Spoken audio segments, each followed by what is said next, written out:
गा 34थि मुंख्लंसान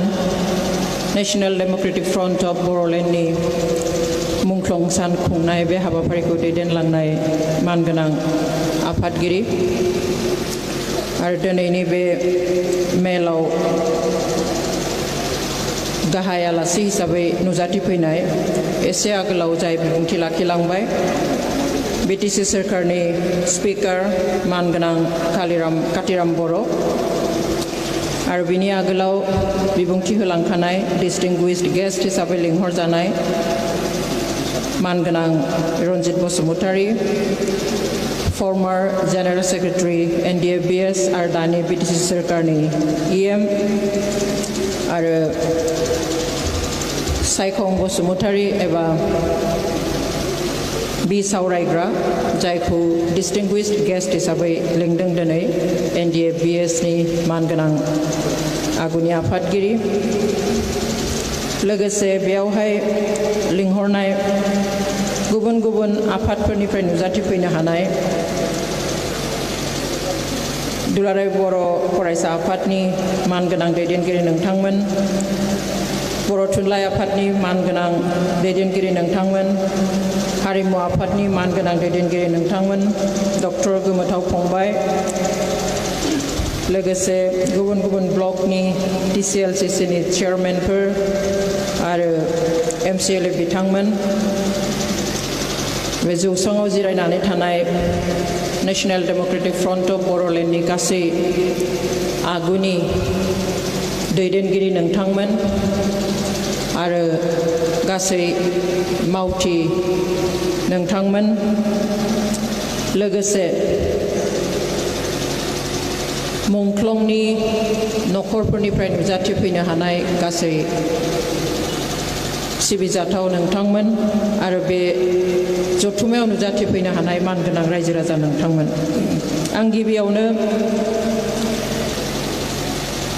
दिनैनिफ्राय 34 बोसोर सिगां आगोल जाय NDFBनि मुङै आरो बर' हारिनि सिनायथि आरो मोनथायनि थाखाय थै जिउ होलांनाय बिथां बांबुरगोराजों लोगोसे गुबुन गुबुन समाव थै जिउ बोलि होलांनाय गासैबो मुंख्लंफोरनिसिम आं आंनि मान आरो सिबिनायखौ बावहरो बिथांमोनजों लोगोसे आं बिथांमोननि नखरनि बयनोबो आंनि अननाय सिबिनाय आरो मानखौ आं जासिहरो जों बोसोरफ्रोमबो बे सानखौ माबेबा नङा माबेबा जायगायाव खुङो देग्लाय आं बेयाव फैनो मोननानै आं जोबोद गोजोननाय मोनदों दिनैनि बे साना बयनिबो थाखाय गोसोआव थागोन होननानै आं आसा खालामो बे मोनसे जारिमिनारि फालिथाय हिसाबै थागोन आरो बेनि उननिफ्राय जोंनि गासैबो खामानिया जयै जालांगोन होननानै आं सानो मुंख्लंफोरनि खोथा बुङोब्ला मानो मुंख्लं जानो गोनां जानाय जों मिन्थिगौ जे बर' हारिखौ गासैबो बिथिंनिफ्राय राव हारिमु थुनलाइ फरायनाय समाजारि रांखान्थि राजखान्थि गासैबो बिथिंनिफ्राय जेब्ला गुबुनफ्रा नाख्रेबनानै दङमोन नासयनानै दङमोन बर' हारिया खर' दैखांनानै ओंखारनो हायामोन जों उदालगुरि बादि टाउनाव बर' मानसिया खर' दैखांनानै नुजाहैनो हायामोन जोंखौ मुगैयोमोन गाज्रि मोनोमोन जोंहा जेबो मोनथाय गैयै बादिमोन गावनि जायगायाव बेफोरबादि समखौ नायनानै बर' हारिया जाहाथे खर' दैखांनानै थांनानै थानो हायो भारत हादरनि संबिजिराव बयनोबो समान मोनथाय होनाय बादि जाहाथे बयबो एखे मोनथायखौ मोननो हायो बिनि थाखाय दावहा नांनो National Democratic Front of Bodoland बिनि सिगाङाव बर' सिकिउरिटि फर्स 1980 मायथाइनि 3 अक्ट'बराव जोनोम होदोंमोन आरो बिनि थाखायनो जों दिनै मुंख्लं सान खुंनो मोनदों जेब्ला हाथियारजों नाङो अब्ला हाथियारजों नांग्राफ्रा मिन्थिखायो जे जोंबो जिउ होनांगोन बेखौ मिन्थिसेयावबो जोंनि बर' फिसाफ्रा ओंखारदों बेखौ मिन्थिसेयावबो जोंनि आइ आफाफ्रा गावनि फिसाफोरखौ हगार हरदों बेनिख्रुइ देरसिन सेक्रिफाइस एबा नागारसारनाय मा थानो हागौ बे बिदिन्थिनि थाखाय आं जोंनि फिसाफोर जोंनि बिर जोहोलावफोर जायफ्रा जिउ होलांबाय नोंथांनि आंनि थाखाय जोंनि बै बिमा बिफाफोर जायफ्रा गियाल'ना गावनि फिसाखौ हारिनि थाखाय बावसोमबाय बिथांमोनखौ आं बयखौबो आखाइ खबजबनानै आरोबाव खनसे खुलुमहरो The National Democratic Front of Borolandआ जोनोम जानायनि उनाव बे हाल साला फैयो जों मिन्थिगौ जे मानसिया रंजानानै खुसियाव रावबो हाथियार लाया आं बे खोथाखौ आगोलावबो बुंदों रंजानानै खुसिजों रावबो हाथियार लाया मानो हाथियार लायो जेब्ला एक्सट्रिम मानसिया सहायनो हाया जायो अब्लासो हाथियार लायो अन्थाइ लायो एबा गनथुरा लानो हागौ थखन लानो हागौ सोरबाया जुदि आंखौ नाख्रेबगासिनो थायो सोरबाया जुदि आंखौ इनाय खालामगासिनो थायो आं खनसे खननैयाव आं जेबो खालामनाय नङा हयथ' आं उत्तरबो होनाय नङा लासै लासै आं उत्तर होनो सोलोंगोन फिननाय होनो सोलोंगोन सोरबाया आंखौ गाज्रियै बुङोब्ला लासै लासै आं बेजों नांलायनो सोलोंगोन आरो अब्लाबो जुदि सोलाया सानफ्रोमबो जुदि एखे बाहायनायखौ खालामबाय थायोबा मुगैबाय थायोबा नासयबाय थायोबा फोलायबाय थायोबा सोबख'बाय थायोब्ला सहायनो हायो मोनसे समाव आखायाव हाथियार दैगोन दा जों मानसि हिसाबैबो बांद्राय सोरजोंबा नासयजायोब्ला बुंजायोब्ला नांलायबाय थायोबा जेब्लाबो जोंखौ गाज्रि बुंबाय थायोब्ला जों मोनसे समाव थानो हायो आखायाव हाथर लाना सोरखौबा खुबैगोन सोरखौबा अन्थाइजों जों खुबैगोन मानि थाखाय जेब्ला सैजोनि सिमाया बारो अब्लासो थिग बेबादिनो बर' हारिनि गेजेराव National Democratic Front of Bodoland एबा NDFBनि जोनोम जानायनि सल'आबो बेनो जेब्ला बांद्राय नाख्रेब जाबाय डेमोक्रेटिक वेजों बायदिसिना रोखोमै डिमान्ड खालामबाय प्रटेस्ट खालामबाय दाबि खालामबाय अब्लाबो जेब्ला मोनासै मोनसेल' लामा नुबाय गोसो गैयाब्लाबो हाथियार दैनाय दिनै बे हाथियार दैनाय संगठननि गेजेरजों जोंनि गेजेरनिफ्राय गोबाङा मुंख्लं जालांबाय नंगौ ओरैनो थैनाय आरो मुंख्लं जानाय गोबां फाराग दं मानसिया जोनोम जाबा थैखायो बयबो मिन्थियो किन्तु मुंख्लं जानो खाफाल नांगौ होननानै बुङो गोबाङानो गेदेर गोलावफ्रा बुङो मुंख्लं ओरैनो जानो हाया जायहा खाफाल दङ बिसोर मुंख्लं जानो हायो मानसियाथ' सौथुनानैबो थैयो एक्सिडेन्ट जानानैबो थैयो बेराम जानानैबो थैयो उजिनानै गोरलैयावबो थैयो सोरबाया सेंग्रा बैसोआवबो थैयो सोरबाया बोरायनानैबो थैयो नाथाय बेफोर थैनायनि बेसेननिख्रुइ जायहा गावनि हारिनि मोनथायनि थाखाय गाव जानो गोनां मोनजानो गोनां जिउखौ बोलि होयो बेजों समान गेदेर सेक्रिफाइस गैया आं गले गले आं खुलुमगोन बै बिर जोहोलाव जोहोलावजोफोरखौ जायफ्रा गावनि हारिनि मोनथाय गाव गांनाय उखैनायखौ सुफुंनो थाखाय गाव गावनि बेसेन गोसा जिउखौ नेहाथ खालामनानै हारिखौ देरसिन खालामनानै दान होना गालांबाय आंहा गोसोआव दङ आं बांबुरगोरा जायनि मुङै दिनैनि बे सानखौ फालिदों आं बेखौ खाथिनिफ्राय सिनायोमोन नेशनेल बे NDFB खौ दानायनि सिगाङाव जेब्ला BSF दाजेनदोंमोन 1986 मायथाइनि 3 अक्ट'बराव 1986 3 अक्ट'बर बे आंनि जोनोम गामि जोंनि लागोनि हाजों हानि इन्जुरजों लुनाय गुदि फरायसालियाव एबा प्राइमारि स्कुलाव BSF खौ जोनोम होजेनदोंमोन ओइ खालि आं बांबुरगोराखौ नुदों आं गावबो ओइ खालि हराव बे मिटिङाव दंमोन खारन बे समाव जों जेबो मिन्थिया आन्डारग्राउन्ड हा सिंनि संगठन जागोन मा जिनिस जानो हागौ बियो बर' मानसिया रावबो बेनि सोमोन्दै जेबो मिन्थियामोन जेबो बुजियामोन माबादि आन्डारग्राउन्ड जायो माबादि हा सिंनि संगठन जायो मिन्थियाब्लाबो बिनि थाखाय जिउ होनो बारसोमनो नाथाय बै समावनो सेंग्राफोर ओंखारदोंमोन दा बेयाव बे जथुमायावहाय आङो बांबुरगोराखौ लोगो मोन्दोंमोन बिनि उनाव आं गोबां खेब लोगो मोन्दों खोब खम रायलायग्रा रायदावाबा दरखार गैयाब्ला माथो होआमोन बे रावखौबो खामानियाव थै थां मुखुब जानानै मोजां मोनग्रा सासे मदद जांगिला सेंग्रामोन मोखाङाव नायोब्ला अनथावथाव मालाबाबो रागा नुनो मोना बिनि मोखाङाव नाथाय खास्रि बिस्रिहै दिनैनि दिनाव 1988 मायथाइयाव गाव बर' फिसानि आखायावनो बिथाङा जिउ होनो गोनां जायो बेनि उनावहाय आं गोबां मुंख्लं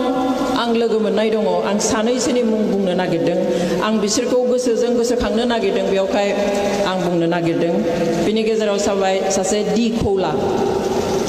उदालगुरिनि डि खौला जों बर' वुमेन जास्टिस फरामखौ 1992 मायथाइनि 3 अक्ट'बराव जोनोम होखांनाय लोगो लोगो जों रावबो न'आव फैयालासिनो जों भिलेज मोबिलाइजेशन खालामनो सनितपुर डिस्ट्रिक्टआव थांदोंमोन जों गिबियै हाबजेनहैदों गोदानै हाग्रा सिफायनानै थानाय बे थारायबारि ओनसोलथिंजाय जों थांदोंमोन मोनसे गिदिर ग्रुप जोंनि आइजो ग्रुप जों बेयावनो गामि गामि सान हर जों मोबिलाइज खालामो रायजो राजाखौ बेयाव सानसेखालि जों मिटिं जिरायबाय थानायाव खोनाबाय जे खाथियावनो डी खौला दंफैयो नाथाय माबा खामानियाव फैदोंमोन ओंखारनो हायाखै मानसिया मेलेरिया बेराम जानानै दङ बेनि उनाव जोंनि मिटिं जोबनानै नायहैबाय न' फिसा सिङावहाय खोमसि बाथि साखि फिसा मोनसे जोंनानै दं डी खौलाया बिराद नायनो मोजां सेंग्रामोन बेबो बेयाव मेलेरिया जानानै गोग्लैनानै दं जों बिथांजों दसे गोबाव सावरायबाय गोसोआव बोलो होबाय आरो मोजां गाज्रि सावरायनानै जों बेनिफ्राय गोजान जायो नाथाय जों लोगो मोननायनि साननैसो उनावनो बिथाङा रुंसारि जालाङो एबा मुंख्लं जायो बेनि उनाव आं सासे लोगो मोनदोंमोन बि मेरगा बिथाङाबो उदालगुरिनि सिनियर गोरों गथ' स्मार्ट गथ' इमप्रेसिभ सोरजोंबा रायज्लायब्ला लोगो लोगोनो नों बे मानसिखौ मोजां मोनगोन बिनि जितु स्पिरिट बेखौ नुना नों मान होनो लुबैगोन बेबादि सेंग्रा सासे हरखाब सानसेखालि आं गुवाहाटीयाव न' भारा लानानै थायोमोन फुङाव बेरेफुंजानो जों सिखारियावनो फैनानै दरजाखौ सोरबा बुफैदों आबौ दरजा खेवनानै नायबाय डी मेरगा बिथाङा डिमापुरनिफ्राय फैदों माबा मोनसे खामानि लानानै बुंदों जे आंहा दिनै बेलासे क'क्राझाराव थांनांगौ खिन्थु आं नुबाय मानसिया आइ बेरदों बखन्त आइ बेरजोबनाय गिदिर गिदिर सिथर नों माब्रै बेबादि हराव जार्नि खालामनानै फैदों जाहा कामान माइ कामान इज कामान I have to obey the command आंहा जि अर्डार मोनदों जि मावनो आंनो दायित्व होदों आं बेखौ मावथारनांगोन बे आइ बेरनाय देहायाव बेखौ लानानै बे डिमापुरनिफ्राय हरनि बासाव फैना गुवाहाटीयाव आंनि न'आव ओंखारफैदों बेनिफ्राय बे बुंबाय आबौ आं अमा जानो लुबैदों अमा संनानै जाहो आं बेलासिनो नोंनिफ्राय थांगोन गिनाङा आं थाराथारि जोंजों थानाय सासे मानसिखौ आङो अमा नागिरनो हरबाय गुवाहाटीयाव लाबोबाय संबाय जाबाय बेलासे बे आंनि न'निफ्राय ओंखारलांबाय बिनि सानसेनि उनाव खोनाबाय क'क्राझार डिस्ट्रिक्टनि सरायखला पुलिस केम्पखौ गाग्लोबनो थांनायाव बिथाङा जिउ गारबाय आं सानसे आगोलाव लोगो मोनदों आंनि न'आव आं ओंखाम संनानै जाहोदों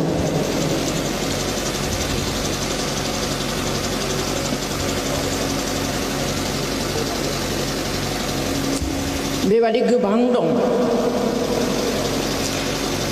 जायफ्रा सैथो गोसोजों बिमा माहारिखौ सिबिनो थाखाय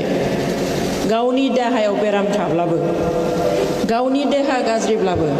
गावनि मावनांगौखौ सिगाङाव दोननानै आवगायदोंमोन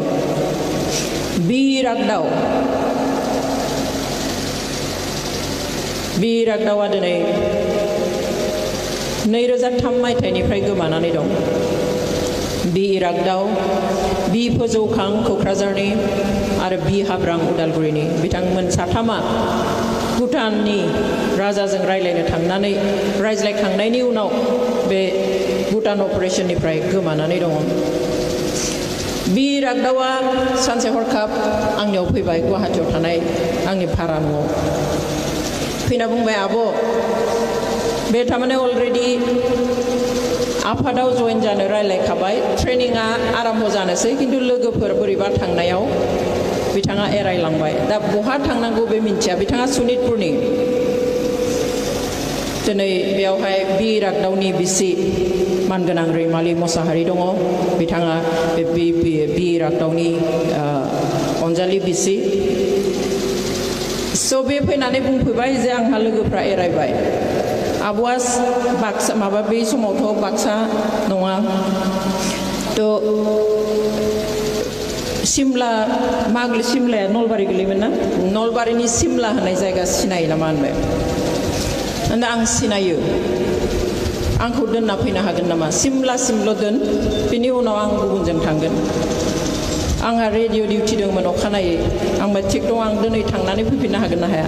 हागोन आं बेखौ ट्रेनजों लानानै थांदों दानि बाक्सानि सिमलासिम बरपेटासिम ट्रेनाव फैबाय बिनिफ्राय जों अट' गंसे लानानै सिमलासिम थांदों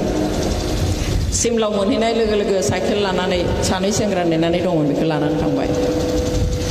बेनि उनाव दिनै बिराग दावा गैया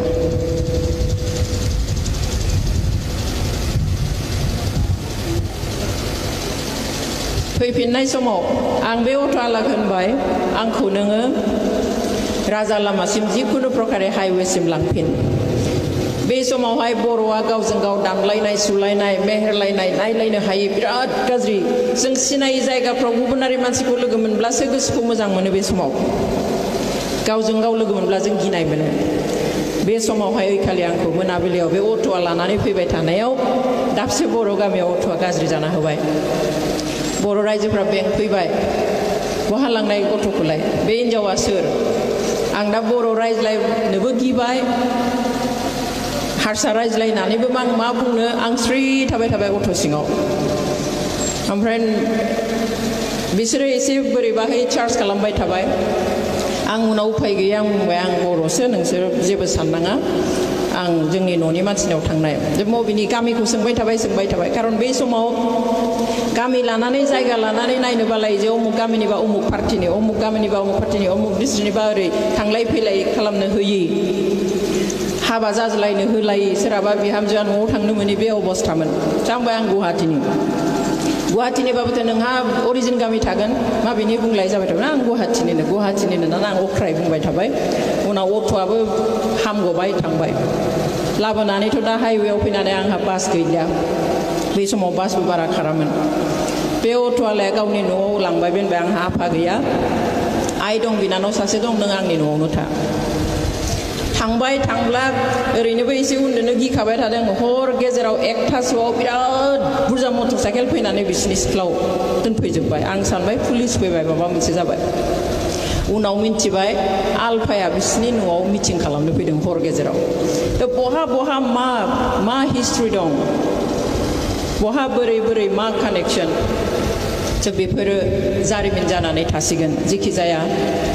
बैसोर बादि सुबुं जायफ्रा बिखा बिख्लोजों बर' हारिखौ मोजां मोननानै दिनै मुंख्लं जालांबाय जायफ्रा दिनै जोंनि गेजेराव गैलिया बिथांमोना जेब्लायबो जोंनि थुलुंगा जाबाय थाथों आं बेखौ हास्थायो बिथांमोननि नागारसारनायखौ जों जाहाथे जेब्लायबो गोसोआव खांनो हायो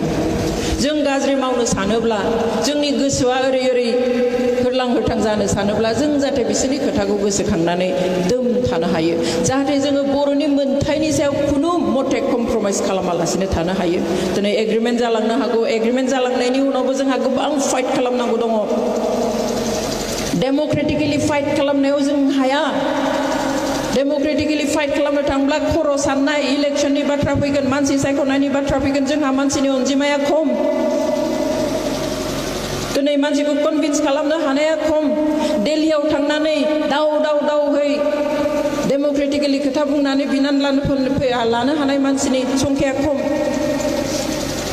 बे समावहाय जोङो जुदि गोख्रों जानानै थानो हाया जोंहा जि एसे दङ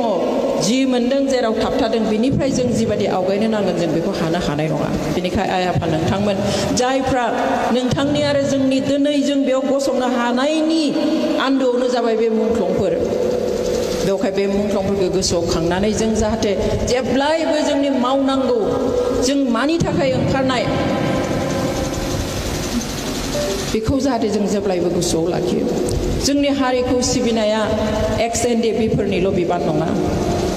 जों साफ्रोमबो सिभिल मानसिनि जों साफ्रोमबो आइजोफोरनि हौवाफोरनि बिबान बर' मानसि मात्र जों बयहाबो बिबान दङ गावनि हारिखौ सिबिनो नंगौ जों लुबैयो NDFB फोरनिफ्राय बांसिन खारन बिथांमोना जिउखौ सिगाङाव दोननानै हाग्रा बंग्रा थानानै फुल टाइम होनानै बिथांमोना ओंखारनाय गावनि बयनिख्रुइबो जिउनि साबसिन सम लाइमोन समखौ जि समावहाय सेंग्रा सिख्लाफ्रा सिमां नुफुयो गावनि इयुनखौ लानानै जि समावहाय बयनिख्रुइ बांसिन रंजायो बयनिख्रुइ बांसिन फुर्ति खालामनो हायो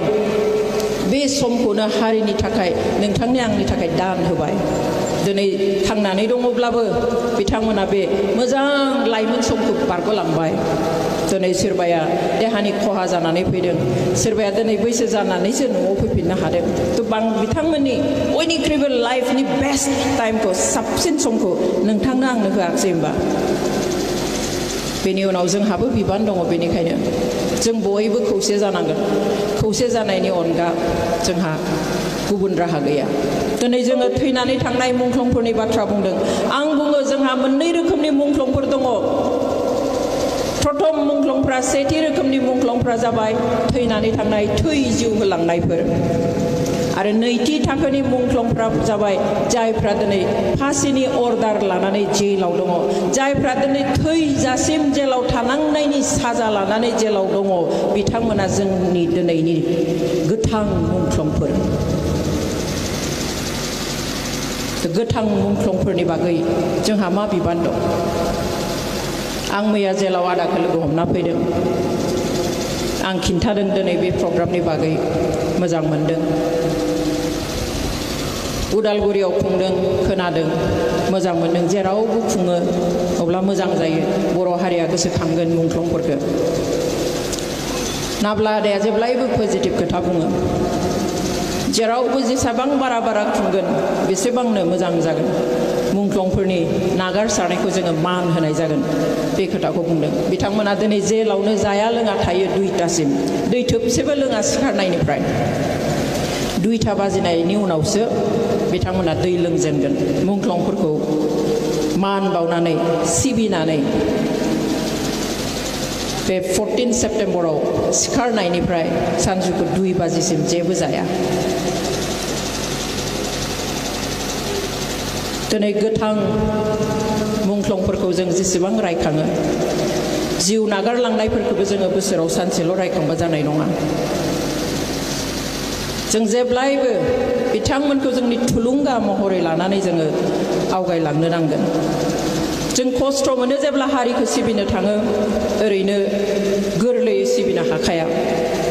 आरो हाथियार लानानै ओंखारबाथ' आरो खुराङानो आलादा खस्थ' मोनखागोन जों आनखि ओरैनो आर्मी पुलिसनि गभर्नमेन्टनि जि हिउमेन राइट्स भायलेट जेरावनो तेरावनो मानसिफोरखौ मुभमेन्टनि नामाव एबसुनि मुभमेन्टनि नामाव NDFBनि मुभमेन्टनि नामाव बर' आइजोफोरखौ रेप खालामनाय जिनाहारि खालामनाय दाय गैयै मानसिफोरखौ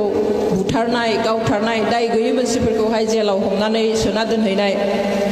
बेफोरनि बागै जेब्ला जोङो बाथ्रा बुंनो हमो आंखौबो आसाम सोरखारा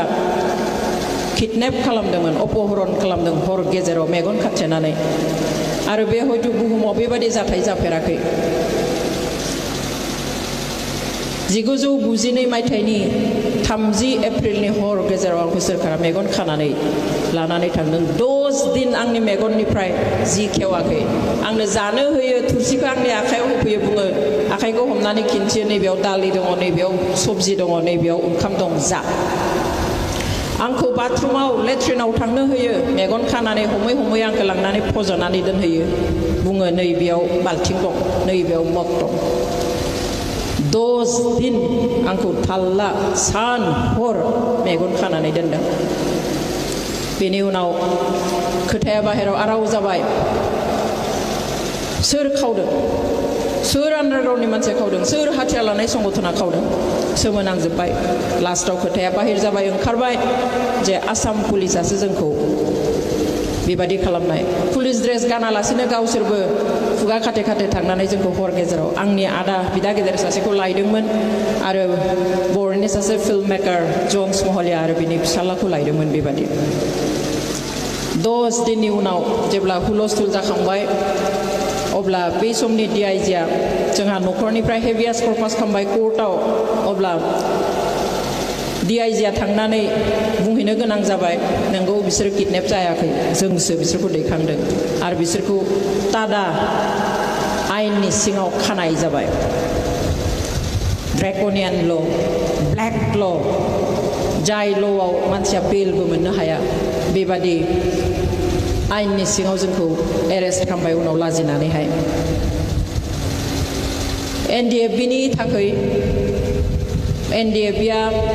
जिखिनि एक्टिभिटिस खालामदों बै समाव सोरखौबा लांदों बेबायदिया जोंखौ फेमिलि मेम्बार्स हिसाबै लानानै थांदोंमोन नाथाय जों उनाव जेलनिफ्राय ओंखारनानै नुबोदों आं बिनि उनावहाय जेलाव हरबाय गुवाहाटी जेलाव आं 6 मासनिबो बारा दङमोन 30 एप्रिलाव लांदों बिनि उनाव आं नभेम्बराव आं गबोदों बिनि उनाव गोलाव 11 बोसोर सान मास मोनफ्रोमबो खननै कर्टआव थांनांगौ बिनि उनावहाय 11 बोसोर बिसार खालामजानानै जों देरहाबाय जों एक्विटेड जाबाय बे 11 बोसोराव आङो भारतनि बाहेरावबो ओंखारनो मोनाखैमोन जोंनि पासपोर्टफोरखौबो बन्द खालामजोबनानै दोनदोंमोन थ' बायदि रोखोमनि बेबादि खस्थ' लानांनाया बयबो दङ जों नाथाय बेखौ दिनै केपिटेल होननानै सानो आं आंनि जिउनि केपिटेल होननानै सानो आं हारि सिबिनायनि नामाव NDFBनि नामाव आं 6 मासनि बारा आङो सेन्ट्रेल जेल जानो मोननायखौ आं दिनै गोग्गायो बे आंनि केपिटेल बे आंनि मूलधन आंनि जिउनि बेनो बयनिख्रुइ देरसिन मोननाय गाव आरजिनो हानाय होननानै आं सानो बेनिखाय आइफोर आफाफोर जेब्ला हारिनि थाखाय जुजियो नाङो संग्राम खालामो अब्ला बायदि रोखोमनि खुफुंजों लानो गोनां जायो खस्थ'जों लानो गोनां जायो बेफोरखौ जों जुदि हिसाब खालामबाय थायोब्ला जों हयथ' आवगायनो हानाय नङा जों बेफोरखौ सेक्रिफाइस होननानै साननो नांगोन दिनै जेलाव गुवाहाटी जेलाव टटेल NDFB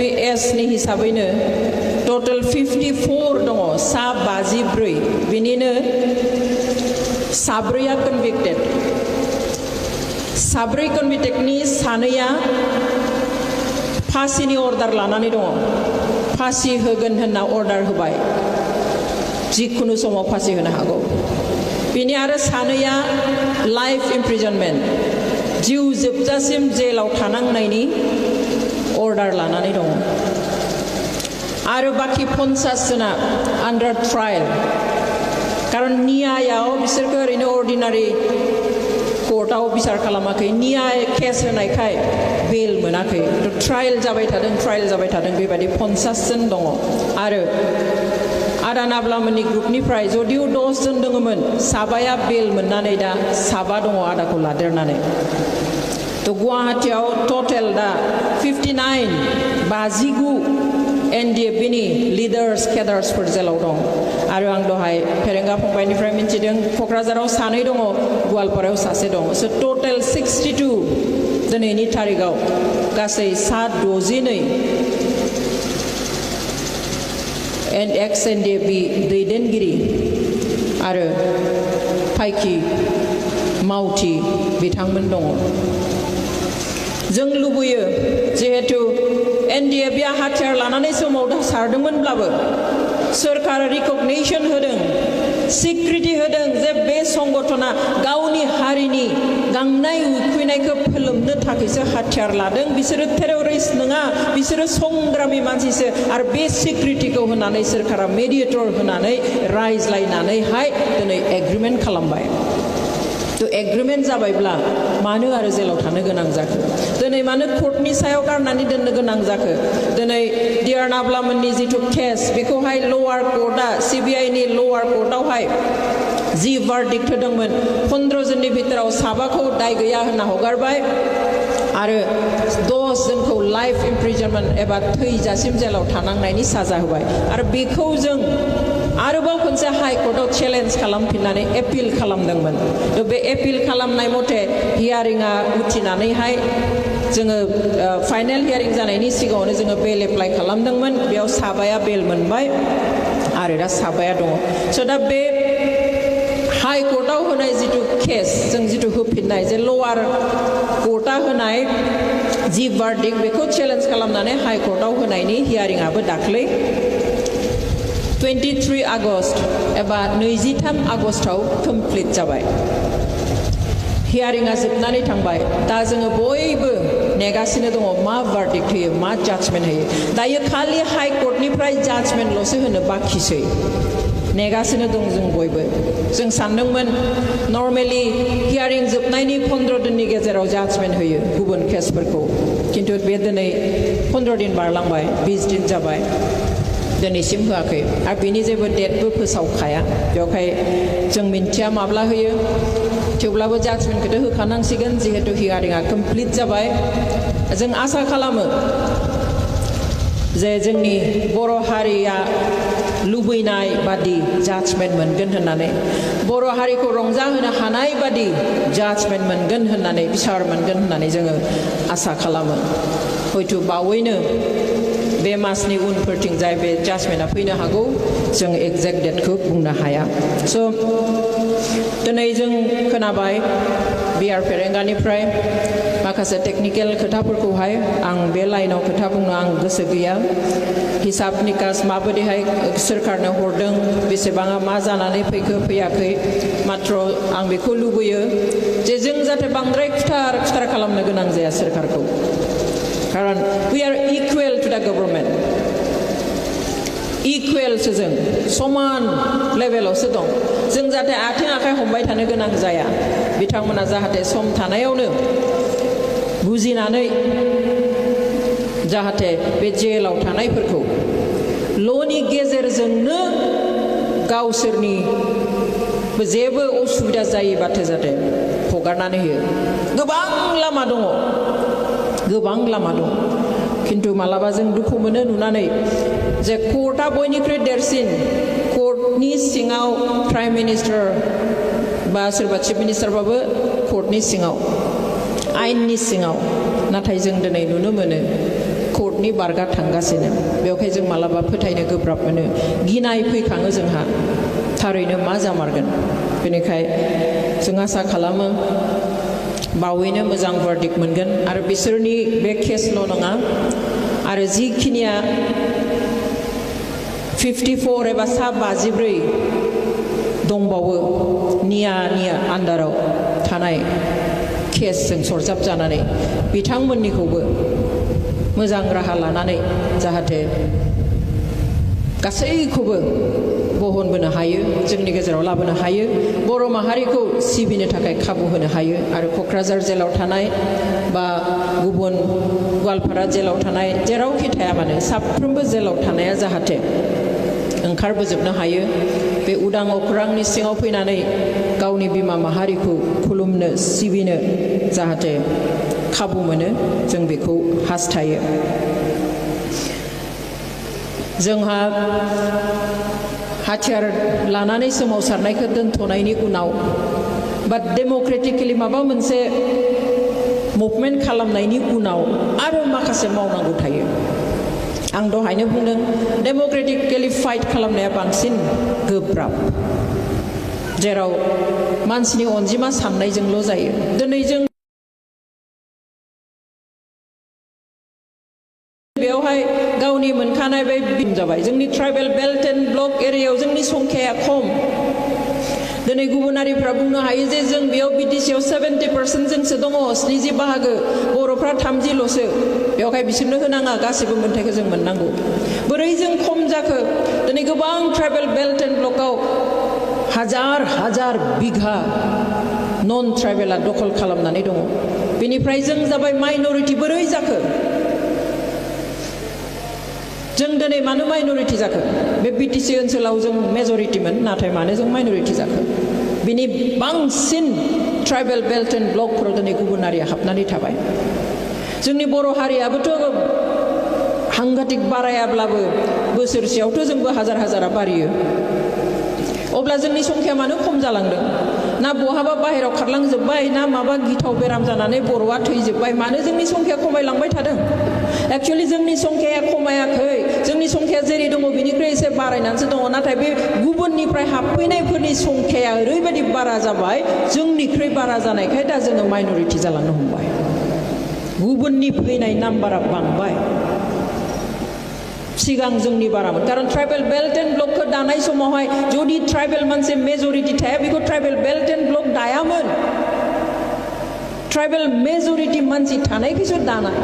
किन्तु बेवहाय लासै नन ट्राइबेलफ्रा फैनानै दिनै बिजनेस खालामनो गाबोन दखान होनो गाबोन माबा खानाय सिननो सोरनियावबा हा जावनो बिदि हाफ्ला फैनानै आरो जोंनिफ्राथ' अननाया बारा सासे जोंनि आफादनिनो बिसिनि बिमा बिफाया अननानै चिराङाव हा गायना जानो होदोंमोन बे न'खरसेया हा गायना जानानै लासैहै गावनि न'खरनि साफा सानै लाबोदेरबाय थरजा बेरानि न' लुनानै थानो होदोंमोन दा लासै लासै लानानै स्रोदहै अफिसाव थांनानै मा खालामखो हाखौ गावसिनि नाम खालामना लाबाय दिनै सार्केल अफिसारा हेल्प खालामा दिनै मण्डला हेल्प खालामा दिनै डिसिआ हेल्प खालामा खारन बिसोर जोंनि मानसि नङा जोंहा 6 शेड्युल थाबा मालाय मा जानो सासनखौ जों गाव खालामनो मोननांगोन खुंथायखौ जों खालामनो मोननांगोन 6 शेड्युलनि ओंथियानो जाबाय सेल्फ गभर्नेन्स हाखन बेबस्था जों बिदोंमोन जों गावनि खुंथायनि थाखाय बेनिखायनो सोरखारा होबाय so you rule yourself you govern yourself but are we getting to rule ourselves no जों दाबो मोनाखै दाख्लै उदालगुरियाव गोजाम बेयाव थानाय हारसा मानसि सासेया गावसोर थालियानो माबा गुवाहाटीयाव उथिनानै फैबाय 30 बोसोरसो हाया ओरैनो गोलैनानै दं बेवहाय बर' मानसि सासेनो फाननो नागिरबाय 1 बिघा बेसेबा लेसा दंमोननो सुनो थांबा नुहैबाय जे 1 कथा 5 लेसाखौ अलरेडि सोरबाया अकुपाय खालामखाबाय ओमफ्राय बे 3 कथा दंबावो बे 3 कथाखौ फाननो नागिरनायाव बिसोरो सार्केल अफिसारनियाव थांबाय बे दखलदारिफ्रा सार्केल अफिसारनाव थांना बुंहैबाय जे बिदि बिदि हा सुनो नागिरोबा थांनो नाङा उनाव जेब्ला लिंनो थांबाय अब्ला होनबाय कमप्लेन फैदों बे हानि जों सुनो थांनो हाया बिनि उनाव आंखौ बिथिं बिथिं फन खालामनायखाय मण्डला बिनिया बर' सिख्ला नालाय आं सिनायो बेखाय आं फन खालामबाय माथो बिदिनो हा सुनो थांनो हाया होनदों औ बिदिनो जाबाय थारमाने सार्केल अफिसारा दखलदारिनि खोथाखौ खोनासङो नामा मालिकनिखौसो खोनासंनांगौमोन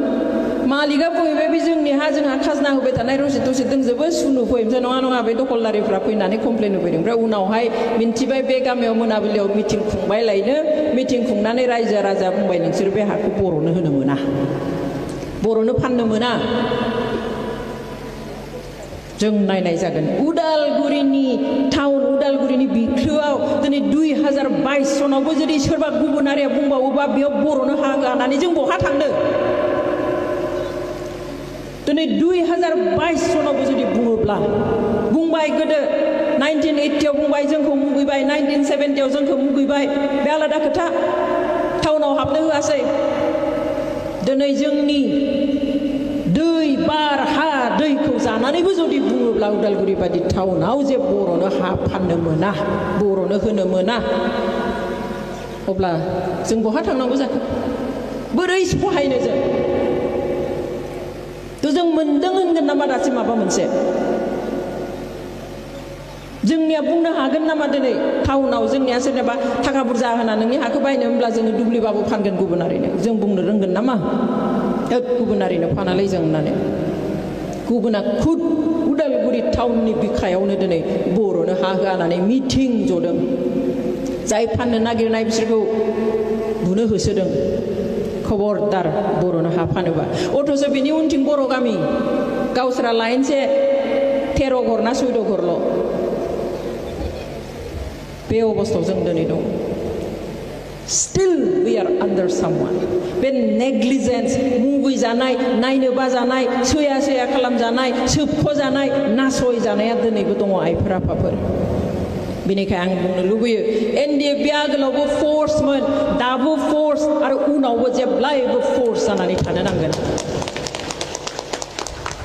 बे फोर्सआ हाथियार लानायनि नङा नाथाय सिकिउरिटि रैखागिरि जानानै थानो नांगोन जोंहा आसा दं साफ्रोमबो बर' बिमा बिफाहा साफ्रोमहाबो NDFBनि होनब्लाथाय आं पार्सनेलि उन्दै जा गोदान जा केडार जा लिडार जा आं जेब्लायबो आं खुलुमो आं जेब्लायबो आं मान होयो आरो आं आसा खालामो रायजो राजायाबो बेबायदिनो मान होयो आसा दङ मुंख्लंखौ लानानै हारिनि थामोनथाखौ लानानै जोंनि फिसाफोरनि नागारसारनायखौ लानानै जाहाथे रावबो पलिटिक्स खालामा राजखान्थि दा खालामथों राजखान्थिया आलादा बे थागोन राजखान्थि नङाब्ला जों थानो हाया थांनानै थानो हाया सिस्टेमानो बेनो बे थागोन किन्तु एज ए NDFB जायफ्रा 34 years खोलोब खोलोब खोलोब सोरबा हायाखिसै थाथ'बाय सोरबा फैबाय नांबोबाय आं नोंथांमोनखौ खावलायो जोंबो दङ नोंथांमोनजों जे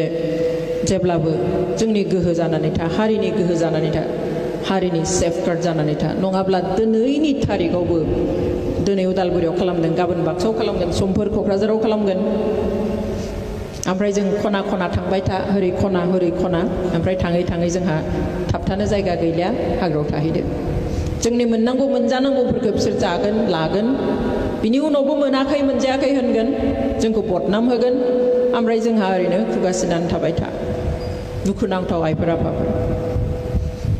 बेवहाय दिनैनि बे गोथार सानाव आं आरज गाबो जाहाथे साफ्रोमबो मुंख्लङा जोंनि अरायबोनि थुलुंगा जानानै थागोन आरो जों जेब्लायबो बे थुलुंगाजोंनो खुनु कमप्रमाइज खालामालासेनो हारिनि बेलायाव जोंनि हानि बेलायाव जोंनि बिथानि बेलायाव जोंनि दै बार बिनि बेलायाव जाहाथे जों रावजोंबो कमप्रमाइज खालामा जि पजिशनाव थाया मानो सोरबा पलिटिक्सआव थागोन सोरबाया ससियेल अर्गेनाइजेसनाव थागोन सोरबाया फरायसा हिसाबै थागोन सोरबाया आबादारि हिसाबै थागोन सोरबाया साख्रिआवला हिसाबै थागोन बाट वेरेभार इउ आर जेरावखि थाया मानो we must stand on our stand जों गावखौ जेब्लायबो सापर्ट खालामनो नांगोन जों जेब्लायबो गावखौ रैखाथि होनायनि खोथा साननो नांगोन गोख्रोङै गसंनानै जों जेब्लायबो गावनि हारिनि थामोनथा सिनायथि आरो मोनथायनि रैखागिरि जानानै थानो हानांगोन आं नुदों जितु मेम'रेन्डाम होदों बेवहाय दिनैनि बे सानखौ BTC सोरखारखौ खावलायदों बे सानखौ हलिडे होनो थाखाय आंबो बुंनो लुबैयो बर' वुमेन जास्टिस फरामनिफ्राय बे सानखौ हलिडेल' होनाय नङा नाथाय लोगोसे बर'नि गेजेराव मुंख्लं सान हिसाबै जाहाथे फोसावो आरो लोगोसे बिथांमोना हास्थायनाय बादि जाहाथे बेखौ हलिडे फोसावनो हायो आरो गासैबो जायगायावनो बेखौ अब्ला बयबो फ्रिलि फालिनो हागोन आरो जोङो बेबायदि ओरैनो मिटिं खुंनानै बिबार बावनानैल' जोङो गोसोआव लाखिबाय थानो हाया जों खालामगोन जोंनि next generation next to next generation मोनसे समाव सोरबाया खालामनाय नङा लासै लासै खमिलांगोन जोबलांगोन बावलांगोन बेवहाय बेखौ जुदि जोंनि बर'नि गेजेराव नेशनेल मार्टियार्स डे हिसाबै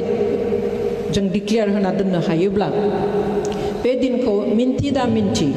बेखौ बावब्लाबो बे रिमाइन्ड खालामबाय थानाय जागोन आरो जोंनि जायफोर मुंख्लं बिथांमोना जेब्लायबो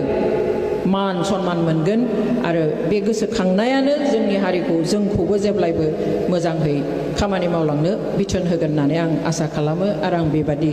हास्थायो जोबनायाव आं नोंथांमोननो बयनोबो आंनि गोरबोनिफ्राय हामलायथि मोजां हामलायथि बावहरबाय स्पेशली मुंख्लं न'खरफोरनिफ्राय जायफ्रा फैनो हादों आरोबाव खनसे मुंख्लंफोरजों लोगोसे नोंथांमोननोबो जायफ्रा गावनि हारिनि थाखाय गावनि फिसा गावनि फिसाय गावनि न'खरनि मानसिफोरखौ दान होबाय नागारबाय गियाल'नाहै हारिखौ गेदेर साननानै नोंथांमोन बयनोबो आंनि खुलुमनायखौ बावहरबाय आरो जोबथारनायाव आसा खालामो बर'आ गावनि मोनथायनि थाखाय दाबो जोङो मोननांगौखौ मोनजोबाखै जोंहा जुजिनांगौ दंबावो डेम'क्रेटिकेलिबो बेवहाय गासैबो बर'आ जाहाथे खौसे जानानै आवगायलांनो हायो जोंनि मोननांगौखौ मोगथाङाव जाफुंहोनो हायो बेखौ आं आसा खालामनानै आंनि